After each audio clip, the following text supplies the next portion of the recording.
Welcome to the very first episode of the Ramsah Podcast by Ajman University, a space for meaningful conversations, bold ideas, and stories that inspire. Ramsah in Arabic means engaging dialogue, and that is exactly what we're here to share. In each episode, we'll be sitting down with thought leaders, innovators, and change makers who are shaping the future through purpose, impact, and possibility. My name is Joumanna Bercetche. I am a host of a daily show at Bloomberg Television over here in the UAE. But for this inaugural episode, I'm honored to be joined by Dr. Karim Saghir, Chancellor of Ajman University, an institution that has recently undergone a transformative shift into a nonprofit, mission-driven institution. We will be exploring how youth can thrive through inclusion, innovation, and sustainability, and what it really means to prepare the next generation for a rapidly changing world. Dr. Karim, welcome to Ramsah. Let's begin. Thank you, Joumanna.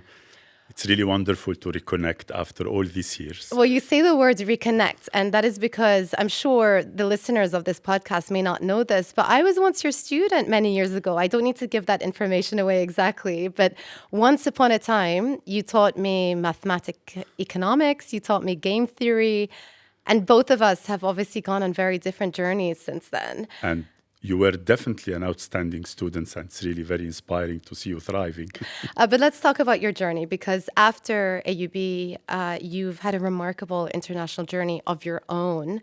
So tell us a bit about this journey and where it's taken you. So my journey started in Tunisia, where I studied mathematics.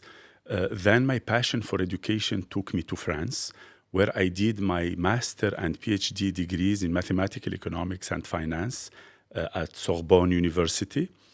And then my passion of exploration took me to Brazil, to Chile, to Portugal, and then back to the region in Egypt and Lebanon. And since 2017, I had the honor to join Ajman University as Chancellor, and the journey has been incredible ever since. So you've talked about many different places that you've lived in, lots of experiences that you've accumulated.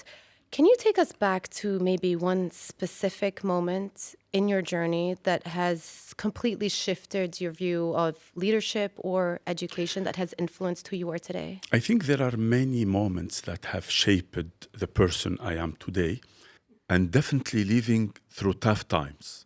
The conflict in Lebanon, the unrest in Tunisia and Egypt taught me resilience, compassion, and quiet strength.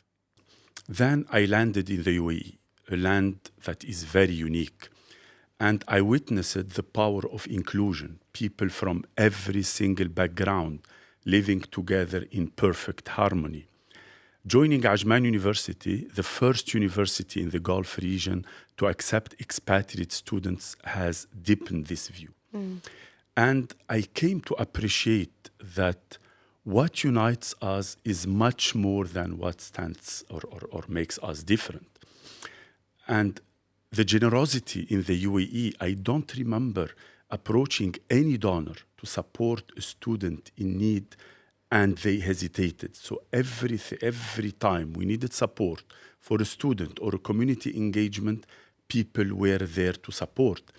And I think all this taught me to lead with compassion, to build bridges, and believe strongly in the power, the transformative power of inclusive education. Yeah, it's interesting you touch on both the hard skills and the soft skills that are necessary to be an effective leader in today's environment. And perhaps we can talk a little bit more about that later. But tell us more about how your journey has been both professionally and personally since you took over as the Chancellor of Ajman University back in 2017. What's it been like for you? It has been an incredible journey. I learned a lot. It transformed me a lot. And in Ajman University, we have really made wonders. I mean, on the research, we have exponentially increased the research. We have made very impactful initiatives. We have nearly doubled the number of academic programs. But beyond numbers, because I think I studied math, but then I learned in life that things sometimes cannot be captured by numbers. what really inspired me is the students at Ajman University, their dreams, their achievements, what they do for society. Another important source of inspiration and pride for me is our alumni. We have around 42,000 alumni coming from 102 different nationalities. They are leading companies. They started their businesses. They are making a real difference on the community. I just came back from a trip, back-to-back trip between Bahrain and Kuwait. I met around 200 of our alumni, and it's really impressive to see where they are today, how successful, what the societal impact that they are making in their countries and abroad. This is me adding my own editorial sprinkling here, but I guess your university is as strong as your students at the end of the day, is what you're saying. It's very true. I mean, Yeah. this is our source of pride. This is our product, if you want. This is what we try to provide the job market and society with. Responsible leaders who are really qualified, but also want to make a difference to the underserved populations. So putting my economics hat back on again, it's quite dusty. It's been quite a long time since I put on my economics hat. But Ajman University recently transitioned into a non-profit model. What was the motivation behind this change? So this was a very strategic decision, deeply rooted in our mission.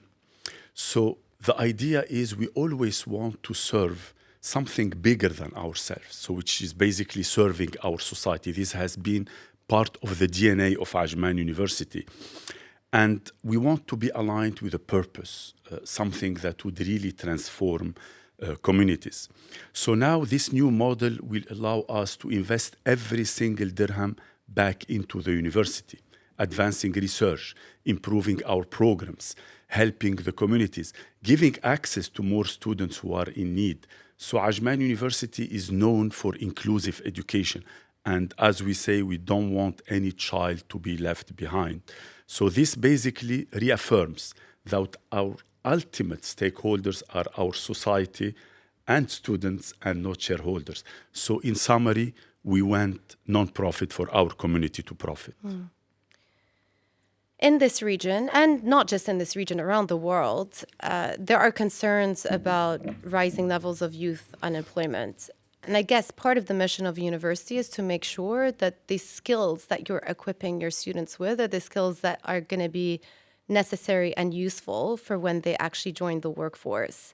So what do you see as the role of universities to not just educate, but to enable sustainable and meaningful careers for your students? So let me start by the context. So the MENA region is very blessed to have a very young population.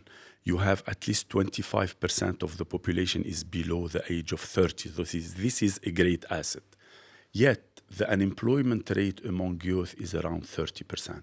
It is 40% among university graduates.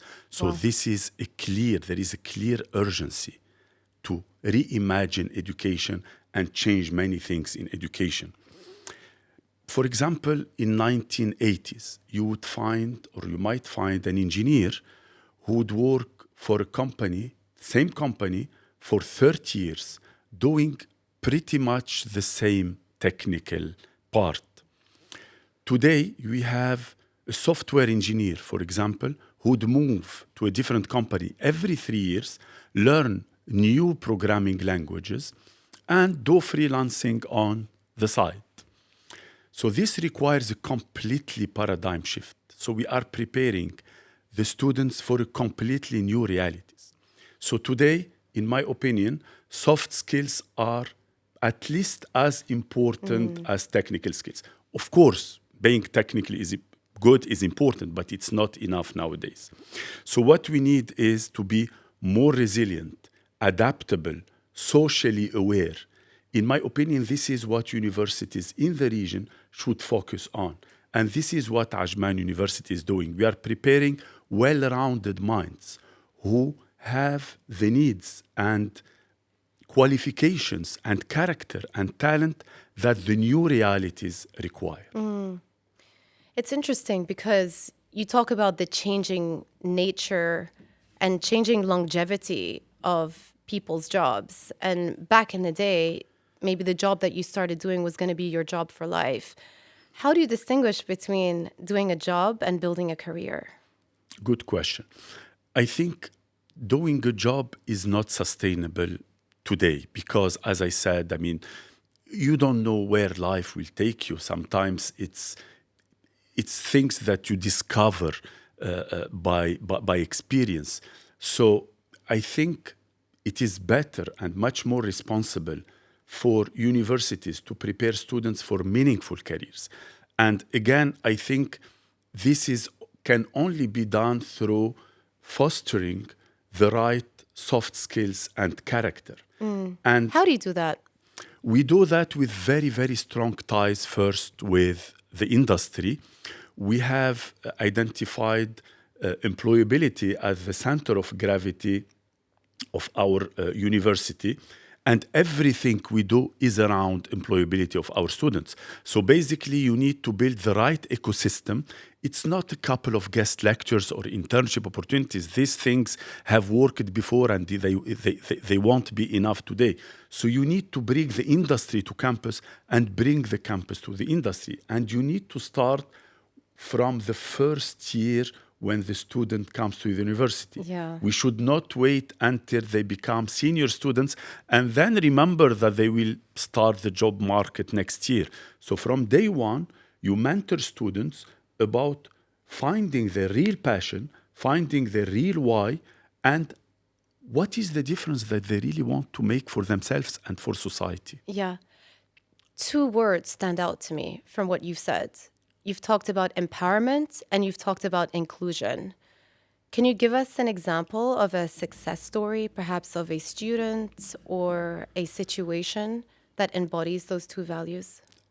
I think I have plenty of stories. I mean, Ajman University is about inclusion, and this is how we started and why we started in 1988. But the examples that I would remember now is the Center for Inclusive Learning that we have launched a few months ago with the support of a company from the industry, AW Rostomani. So this center is mainly focusing on students with determination. We have very talented students of determination. They just require the right environment and the right ecosystem. We have a student, Ranim, who graduated recently. She came from Palestine as a child with a visual impairment, full of energy, full of dreams, and she was looking for an opportunity. And Ajman University gave her an opportunity, not only through the center, but also through a scholarship. And she graduated with a GPA 4.0. She was top of her class. The beautiful story is that she then helped other students with special needs to go through the same journey. And when I talked to Ranim, she told me it was not about the scholarship. It was about the fact that I felt that some people believed in me and the university believed in her. I'll give you another example. We have Abdul Rahman and his sister. They lost their parents to COVID in the same week. And of course, they went through financial issues. And Ajman University has helped them to continue their degree, and they graduated from Ajman University last year. We have also other students. So empowerment in Ajman University is not only about teaching, but it's about removing obstacles, believing in people, opening doors. After all, education is about turning mirrors into windows, and this is what we are trying to do here. If I reflect on my own career, I would say that half the battle is just having the confidence to do what you do. And you get the confidence by knowing that others believe in you. And you do feel empowered. So the confidence comes from a place where you are being empowered by your situation, by your university, by your mentors, by your teachers. Mm-hmm. Now let's talk about universities and perhaps what universities typically target, which is a good ranking. And that's typically the way that universities optimize for outcomes. But I just wonder whether that is synonymous with positive and productive real world outcomes as well. What's your view on that debate? Rankings are definitely important. So they reflect the quality of your academic programs, the impact of your research. And we are really proud of our rankings today. We are ranked among the top 500 universities in the world, exactly 477. We are ranked number 17 in the Arab region and number 5 in the UAE. We are proud of that. But purpose and mission comes first. Ajman University is about empowering people, about making a societal impact. And we are much more focused on how we can make a difference in society, how we can empower people, how we can make the region a much more sustainable place. And we do so through different things. I mean, I'll give you an example that is not related to ranking, and we are not doing it for ranking. We have launched a mobile dental clinic to provide healthcare access to everyone.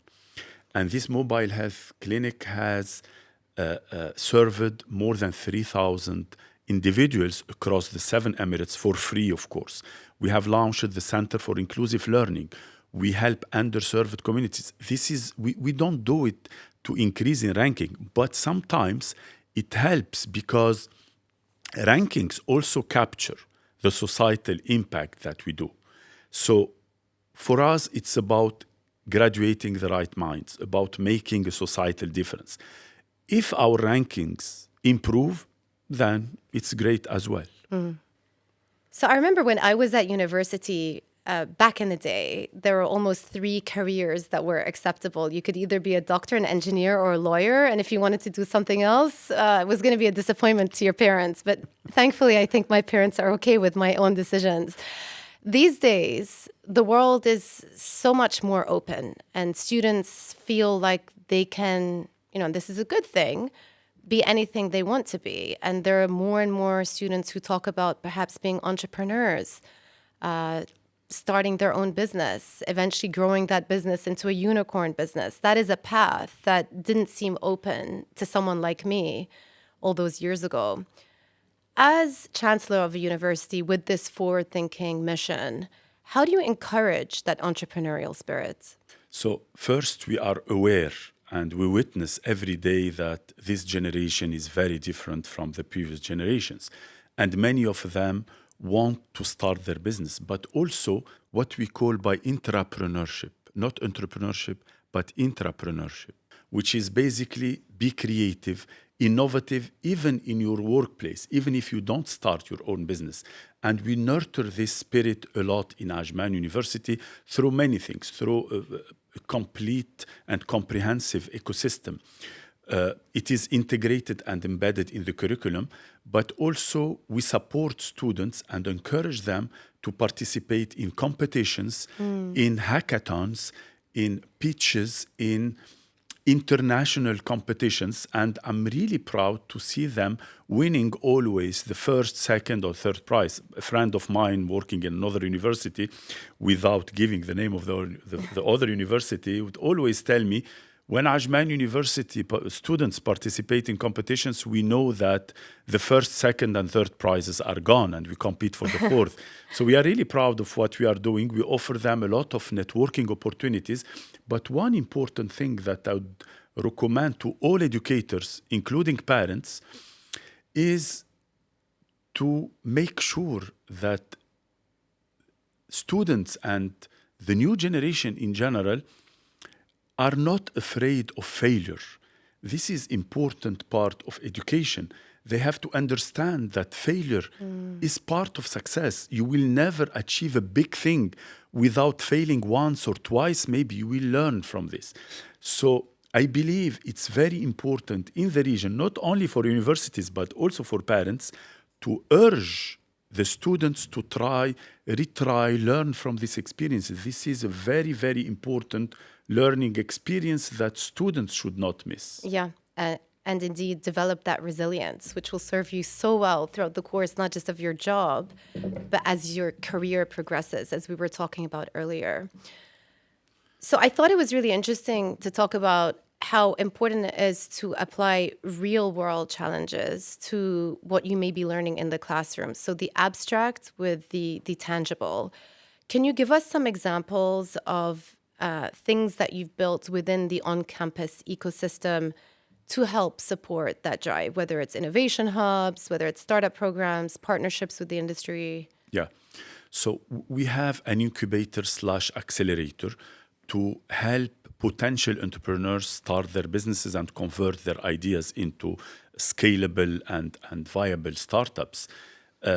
So the good thing is that this incubator is not exclusive to our students. So it's open to the community, and this is part of our mission. So any potential entrepreneurs who has a good idea might join Ajman University Innovation Lab, and we will help him or her in mentoring them, showing them the right way of doing their own business, by mentoring, by connecting them to the right coaches in marketing, in finance, etc. Because, many entrepreneurs, and it's very natural, they want to start their business, but they don't know how to do it. They have a great idea, but starting a business, they have to be aware that it's a completely different thing. So far, we are proud to have accelerated and incubated more than 130 startups. We also helped them raising funds by connecting them with VCs, angel investors, etc. This is something that we are proud of in the region. You don't have a lot of access to VCs and angel investors. One of the most recent startups that we have helped launching is Muhammad, who is a UAE national, visually impaired. He had a challenge, so basically he could not play games. You know how this generation is playing games, video games. And he was smart enough to convert this challenge into an opportunity, into a solution for others. And he started his own business with the support of Ajman University in video gaming for people of determination. So this is the spirit that we try to have here in Ajman University. Whatever challenge you face, this is a potential solution. If you look at the biggest companies, the biggest startups that are becoming very famous today without giving names, they started with a challenge. They started with a challenge that sometimes they are personally facing. And they were smart enough to convert this challenge into a solution that would have an impact on millions of people. Yeah. How has technology enabled this type of empowerment, do you think, especially with regards to people and students of determination? This is a very good question, and it is something that I'm personally passionate about, and I was really impressed by the impact of technology in empowering people. Today, we talk about artificial intelligence, we talk about ChatGPT, which is it's very impressive, don't get me wrong. But when we launched the Center for Inclusive Learning, and I wanted the team to get the latest technologies, how we can give the right learning experience to people of determination. Joumanna, I was extremely impressed by what technology can do today. Yeah. I will not get into the details because I'm too passionate about this. It's good. But we have students like Mawadda, like Raneem, like Muhammad, like Omar,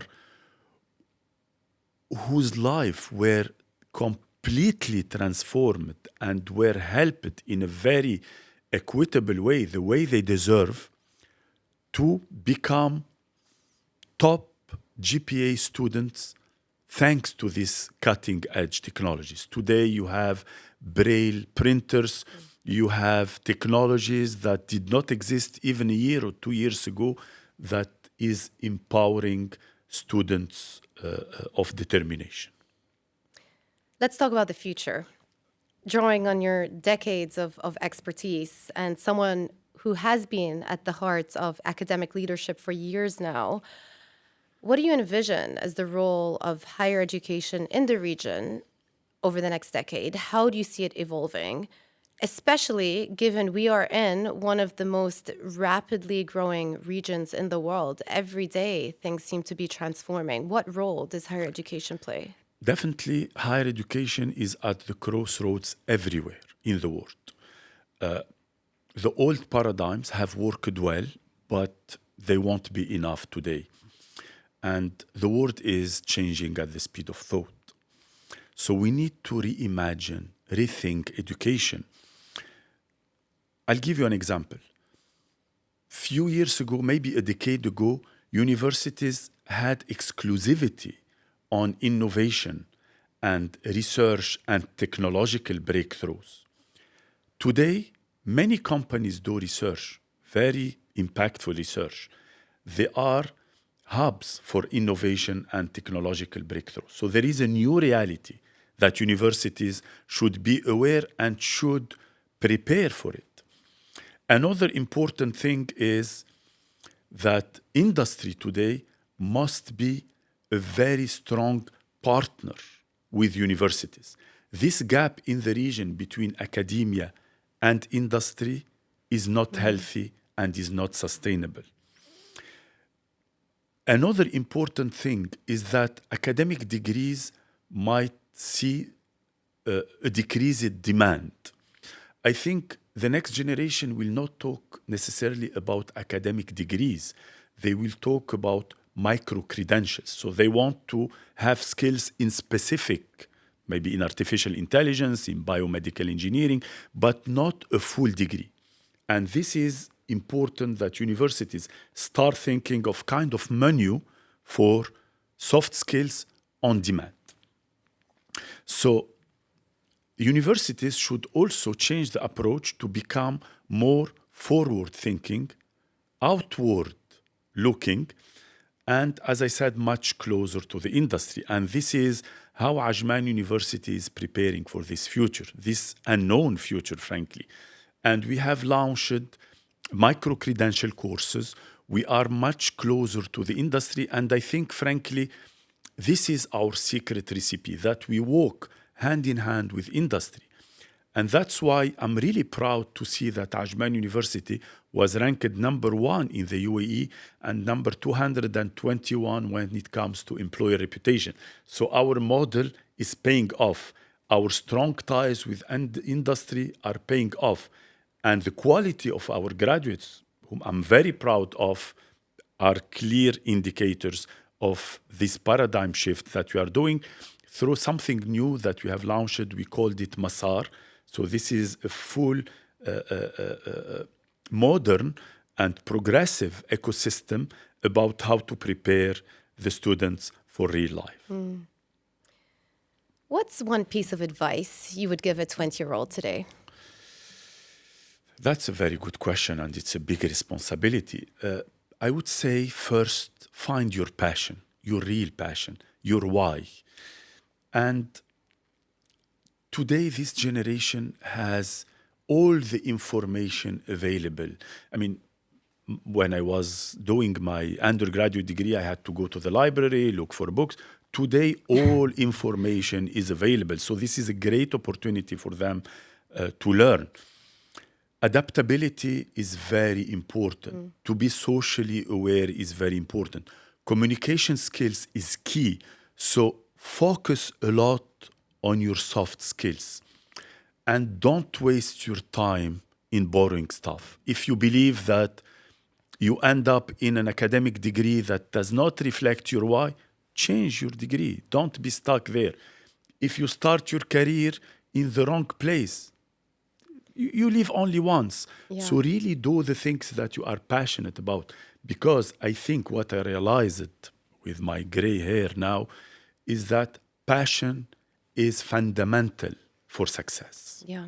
I would add to that, also work hard, but not just work hard, work smart as well. Work in an efficient way. Use the tools that are available to you. If you have access to generative AI and technology, lean on it. Don't let it replace the work that you're doing, but allow it to make you be more productive. Absolutely. Yeah. Absolutely.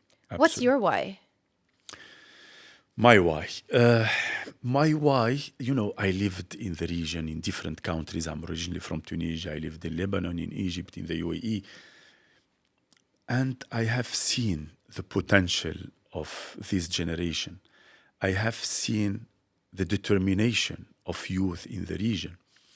So my why is empowering youth to thrive through inclusion and innovation. And I have witnessed it, not only read about, but I have witnessed it on the ground. The great things that this generation can do if they are provided with the right opportunities. We have to believe in this generation. They are different, definitely. Like all generations are different from the previous ones. But this specific generation is very smart, very ambitious, technologically savvy, and they are very responsible, maybe which was not the case for previous generations. I remember when my daughter was choosing the university, she was looking at their sustainability strategy and their carbon footprint, things that were not necessarily relevant for previous generation. So this generation is socially responsible, and I'm really proud of them. Just provide them with the right potential. And there are so many successful people from the region that show that when they were provided with the right opportunities, they really have done miracles. Companies, individuals, whatever. This region is blessed to have one of the youngest, the second youngest population after sub-Saharan Africa. And this is an asset. We should not turn it into a challenge. Is there anything that worries you? Anything that keeps you up at night? Ajman University has done wonders over the past few years. What I think about is sustaining this growth and societal impact. And this can only be done by collective efforts from the community, from the industry. We cannot make the impact that we want to make alone. And maybe here I call on all the individuals, the industries, the company who believe in youth and believe in the transformative power of inclusive education in joining us in what I believe is a noble mission that would make this region much more sustainable. We are strong believers in youth and the empowerment and what they can do. And I'm sure we are not the only institution here. We are in the UAE, an excellent ecosystem for youth, an excellent ecosystem for entrepreneurship. For me, it is a beautiful model of what can happen when vision, the right ecosystem, youth empowerment, recognizing excellence are joined together to make the UAE what it is today. That's a beautiful way to end it, but I have a couple of rapid fire questions for you. My first is, how do you switch off? You're a very busy man. I think I exercise. I try to work out as much as possible. I'm religious about going to the gym every day. So wherever I finish in the office, 7, 8, 9 p.m., I make sure that I go to the gym before going home.